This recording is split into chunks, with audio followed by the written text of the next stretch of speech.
It's time for another training video. Hello, friends, and welcome back to the cockpit of the A-18 Hornet. This is the first in the second block of training that I'm developing for the Hornet Flight School campaign. Trying to put this together because I need something that will help develop me into a competent Hornet pilot, and there just isn't really anything out there that kind of takes you step by step through the process. The Hornet missions, the Hornet training missions that come with it, show you the mechanics of how each thing works, but it doesn't really teach you concepts. It kind of just drops you in the middle of something, says, hey, here's how this works, and then you're done, and that's it. So I wanted to have something that was a little bit more comprehensive, that not only taught you how to physically make things in your aircraft work, but also when you would use them, how you would use them, best practices on how you would use them, and things like that. So that's what this training course is. For this one, there's a lot of talking in it. So what I'm going to do is I'm going to step through each one, pause it, give a brief description of what each set of instructions is telling you, and then we're just going to hurry up and get through this, because we'll be here for 45 minutes if I just let the thing talk. So let's go ahead and hop in and get started with this. Great work. Okay, so this first one is just going to say, is congratulating you for finishing the navigation portion. It's going to talk to you about how situational awareness is important, and then it's going to instruct you on how to get into the stores, the rearm page. So that's all that is. Getting through the navigation block of the training. Now that we know how to get where we're going, this is the ordnance page. Okay. Anyways, this is going to tell you, give you a brief summary of what most of the stations are typically used for. You can pause and read this here if you'd like. And then it's going to instruct you to put GPS guided bombs on stations 3 and 7. Now, I know some people are going to be like, wait. GPS bombs are always the last thing that you learn on this thing. But if you do as you go through the course, one of the things you learn in the navigation portion is how to enter GPS coordinates in for your waypoints manually, rather than just relying on the mission briefing to do it for you. Yes, almost every mission you fly is going to have preloaded waypoints, but it's important to know how to do that in case you have additional mission tasking in something, and B, practicing it in the navigation portion makes it easy to do once we get to this portion, so that we can start off by just dropping GPS guided bombs, because that's technically the easiest thing to do while you're flying. So this screen teaches you about the stores page, tells you how to load the weapons that you're going to do, and then we move on. Where we can set up our aircraft for the mission. The right side of the screen allows you to set up fuel, gun ammo, and chaff/flare quantities, as well as preset. We have the weapons loaded, but by default they're... So the next several stations are going to teach you are going to give you a step-by-step on how to set up all of the weapons. So while he's talking, I'm just going to do that, and then I'll just step through the unusable condition to prevent accidents. We're going to need to configure the weapons so that they're... So this one has the this thing here. J82 push button along the top to select. You got to fast forward through the loading process, because we don't actually have the weapons on to here. align before using it. For this flight, we'll just leave it selected the entire time, but we don't need to wait for the alignment to configure them, though. So let's do that now. Okay, so basically the process, I'm going to explain the process to you because he's distracting me while I'm trying to talk. We're going to have the Station 7 JDAM in TOO mode, and it's going to be targeting waypoint 2. The Station 3 JDAM is going to be in pre-plan mode, and we're going to manually enter the coordinates in for that like we did all throughout Block 1. And then that'll have those all set up, and then we'll back out of that, go back to navigation mode, and move on. So you can listen to this while I'm doing that, but that's what I'm doing. The first thing we need to do is be sure we arm all the warhead fuses. Dropping bombs that don't explode sort of defeats the purpose, so we're going to use the only option available for this device, the E-fuse. Press the push button for it and select instant.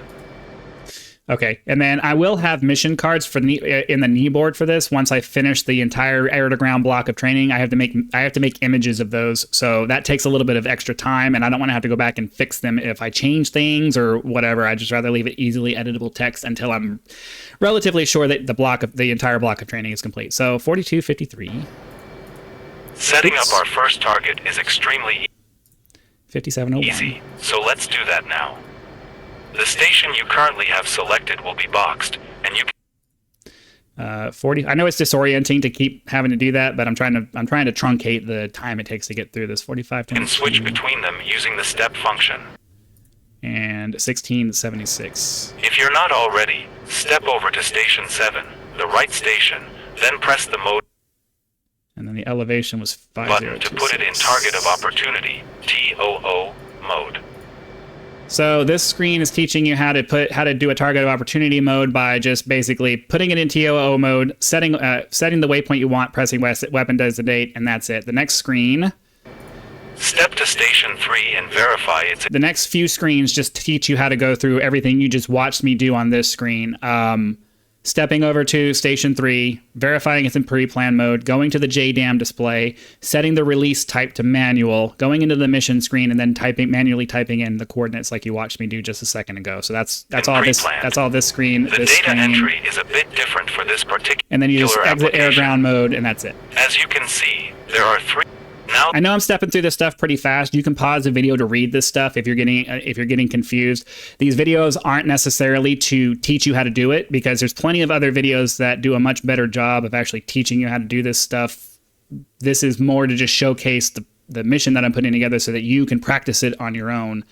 So I'm sorry if I'm going through this too fast, but we'll be here forever if I wait for these to just go through their thing. that we're armed and dangerous, let's talk about the flight. As stated, we have 2 trucks that have been set up as practice targets, but we need to get you in the habit Do from the not take start off to be looking from out the for the taxiway various as I'm doing. As I said, will all of this inevitably is be in your for way. speeding up the video. On this flight, there will be 2 Russian SA-3 sites, each with an effective range of up to 10 miles. They have been deliberately placed so that their effective ranges fall along your flight path, meaning you'll have to manually navigate to avoid them as you make your way to waypoint 2. Let's go ahead and get into the air, climb to an altitude of 15,000 feet, and maintain an airspeed of 350 knots until instructed otherwise. When we get to waypoint 1, we'll talk about how we're going to avoid the SAM sites. I pressed the button for it.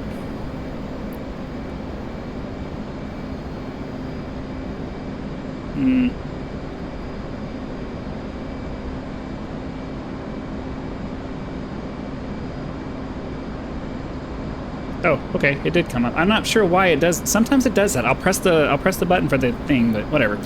It came up and I'm not getting a beeping noise, so that's fine. And sometimes this weapon designation thing pops up at me, but I don't know. I have to press air. If I press air to air mode, it goes away. I'm not sure why. It doesn't make any sense to me. All right, so we'll time compress through this part. Sorry, I got distracted by the fact that my landing gear didn't come up, and it does that to me sometimes. I'll press the thing on my joystick for that, and it just doesn't work. Okay, now that we're All right, so basically, en route, this is going to tell us to go to the SA page, and it's going to talk about or SA page, this stuff here. which is located on the I'll explain it after the zippy stuff goes away. gauge targets. In What am I general, looking your for? goal is to avoid these rings so you don't get shot at. Continue along. So the general idea for this section, for getting from waypoint 1 to waypoint 2 is I place these SA sites in your way. We explain what the threat rings are. We explain that you should stay outside of them, and as long as you stay outside of them, you should be pretty safe. And then once we get to waypoint 2, which is located right over in this area, it'll discuss how to do the bombing part. So yeah, this first mission is just super easy when it comes to dealing with aerial defenses. I try to introduce concepts, not necessarily just skills by themselves. So At this point, you should be rounding the second SAM site, so let's talk about the bombing process. I'll let this one go full GPS-guided regular weapons are speed. fire and forget. As long as you did your data entry correctly, they go where you told them to go. The only thing you have to do is get yourself properly lined up and drop the weapon when the system tells you that you're in range. Fortunately, the Hornet will make this very easy.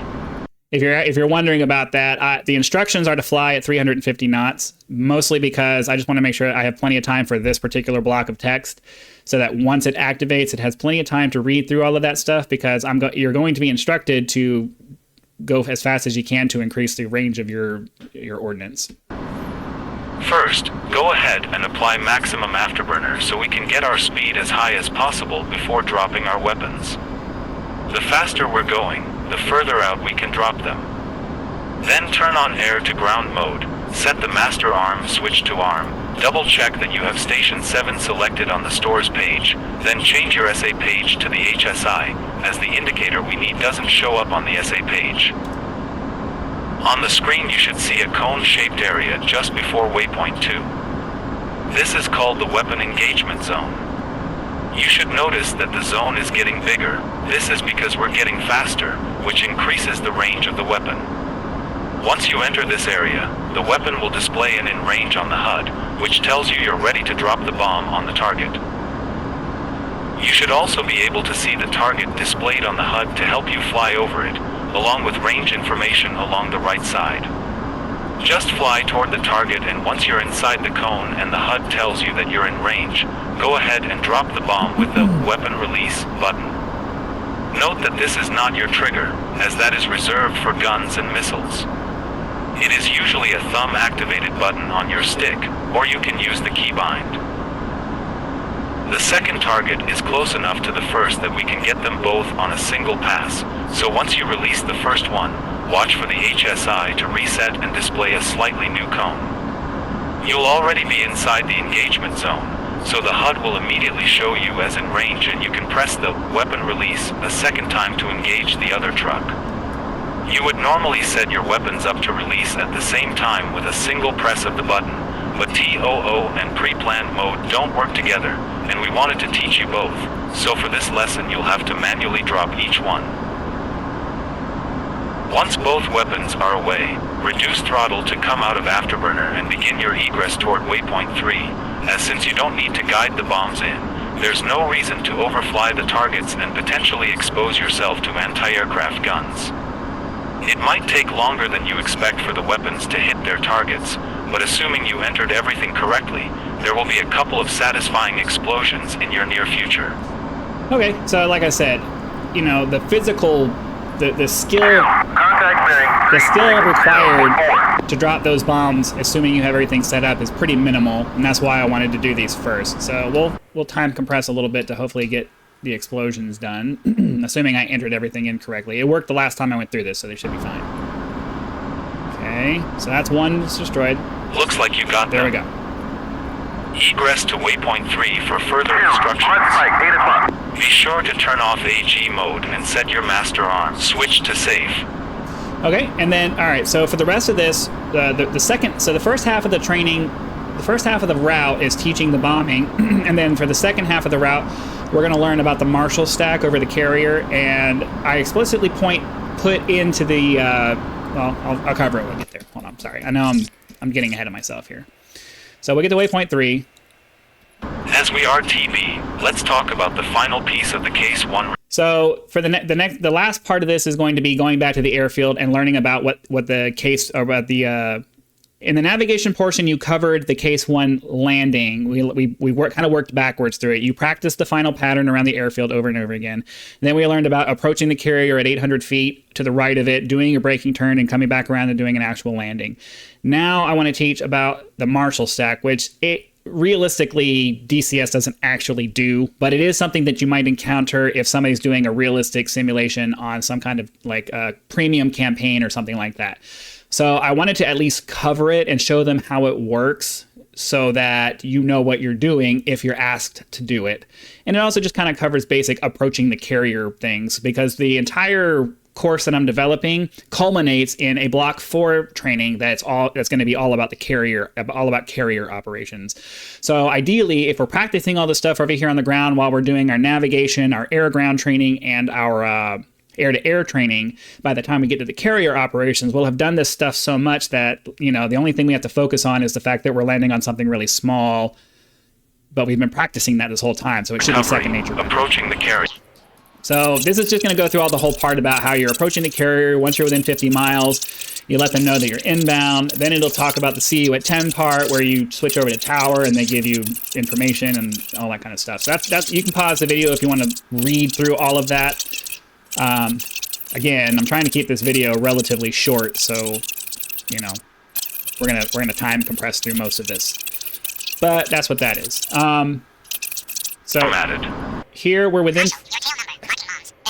Here we're within 50 miles, so now it's going through the format of everything that's going to happen when you report that you're inbound to the carrier. You'll get all this kind of information. It explains about what the Charlie time is and how it is not implemented into the ATC functionality. Maybe it is for the super carrier. I haven't really used the super carrier yet, even though I purchased it. But for now, for the regular character, and I wanted to make this for people who just bought the Hornet. They didn't get anything else. I don't want to include anything that has other functionality, because then it's not part of what you bought. But I did want to include this because it is something that is part of a standard carrier landing, and you should know how to do it because it's kind of important. So let's start descending towards the airfield here. And then once you get within 10 miles, I have a trigger set up that will tell you, oh, you're within 10 miles. This is where you would do the this is where you would report CU at 10. And then it triggers smoke markers to show you where the points are where the points would be. We're about 10 miles away from the carrier. So at this point, you would radio into Marshall the phrase, CU at 10. You'll then be directed to update state and switch to tower, which means provide your current fuel state and then switch to the tower. DCS does all that automatically when you select report CU at 10. In solo missions, you'll immediately get a signal is Charlie call, but as stated, we're going to practice the Marshall so we know how to do it. We've popped smoke over the points so you can get an idea how big the pattern is. Just fly over them and we'll proceed around the pattern. At 250 knots, a good angle of bank is between 15 and 30 degrees, but keep adjusting as necessary to fly over the markers. Now, I don't know what the official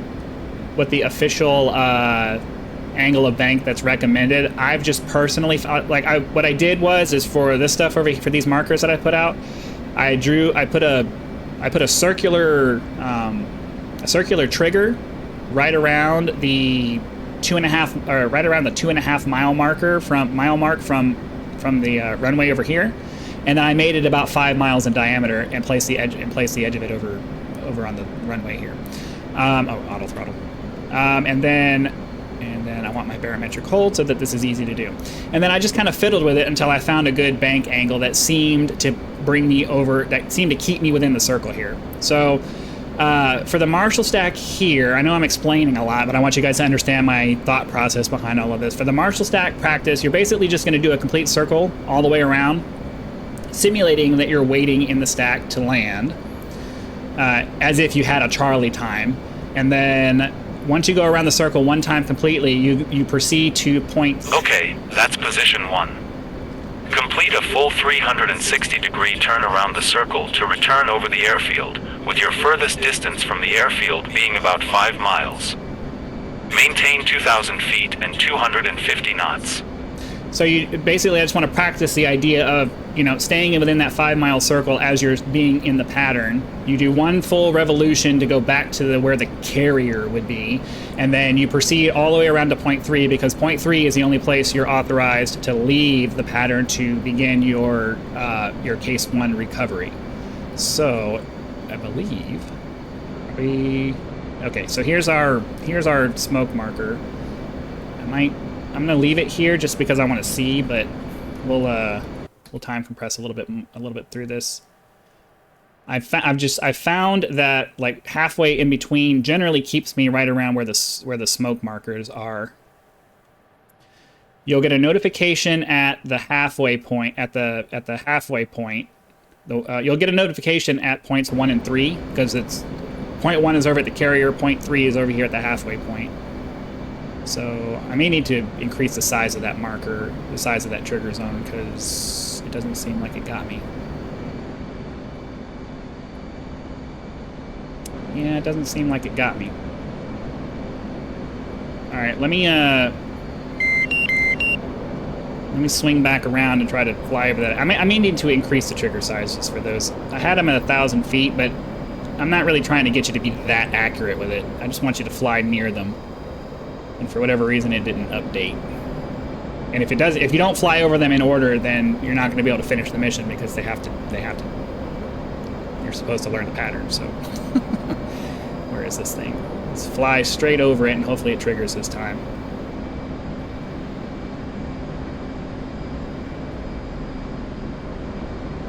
There it you're is. halfway Okay. through. You should be about 5 miles from the airfield. All right, I'll go back in. I'll go back in and increase the triggers, the size of the trigger zones for that. But ideally, you saw I was going over it. Just the trigger zone's not big enough. But anyways, you'll get that notification. Then we'll swing around the pattern again. Auto throttle. We'll swing around the pattern again. I know I'm kind of rushing through this, but at the same time, I want to make sure. I don't want this video to take forever. Where's the... Okay. So ideally, you'll do this better than me. I had to screw everything up because I had to go fix the triggers. I had to go trigger that trigger zone. But you come back around, you fly over this a second time, and it says, all right, that's a full revolution. There you go. And that's a complete pattern. Proceed to position 3 and prepare to depart the pattern for your Case 1 recovery. Okay, so ideally, now that I'm back on course here, we can stay in this configuration here, and I'll just make sure I adjust to fly, make sure I fly directly over that marker. Okay, so here we are, that's that one.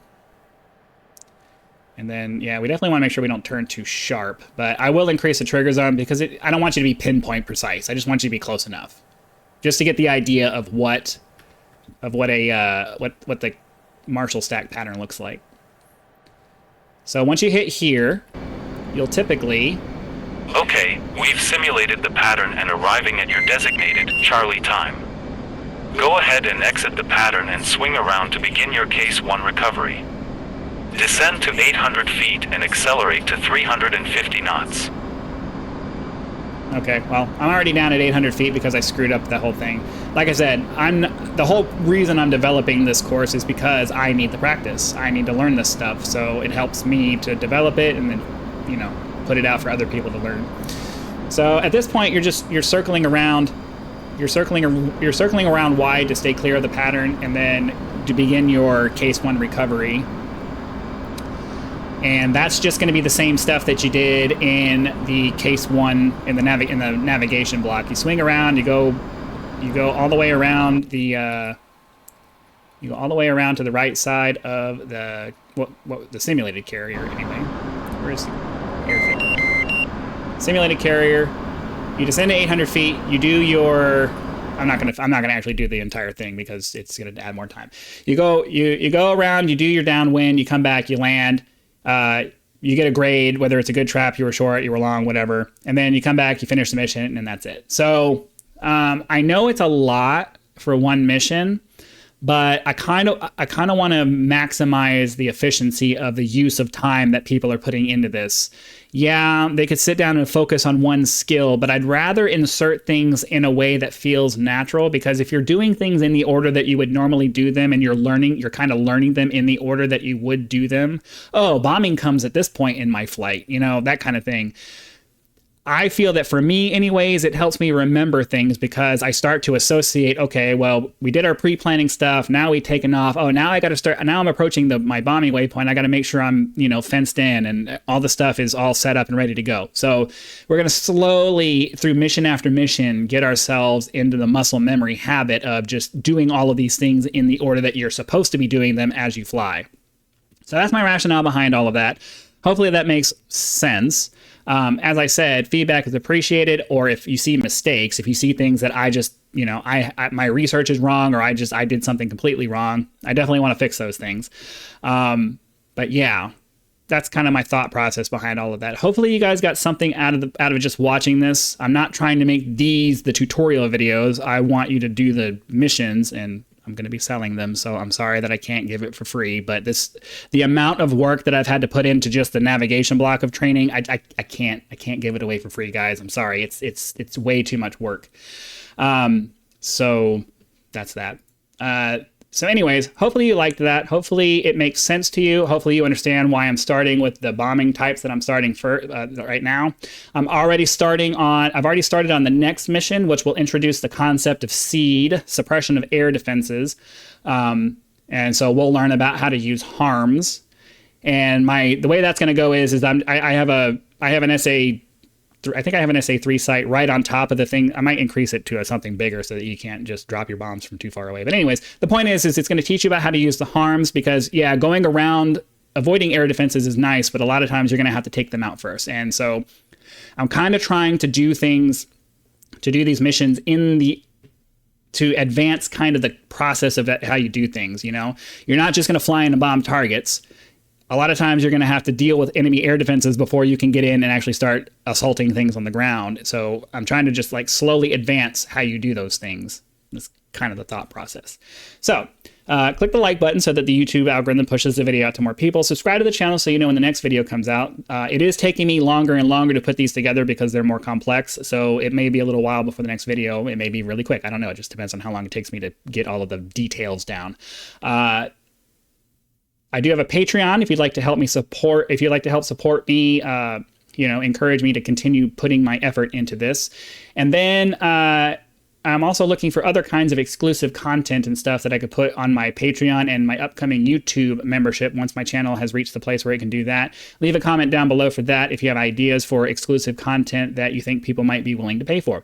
So that's it. Hopefully you guys enjoyed the video. Hopefully you had fun. I know it's kind of dry to go through these tutorial missions and things like that, but I personally feel like something that a campaign style thing that has some kind of a story that is specifically dedicated to teaching you how to do things is really important. So hopefully this becomes something that people will want to use, hopefully. So I know I'm rambling on. This video is already really long. I will see you for the next one.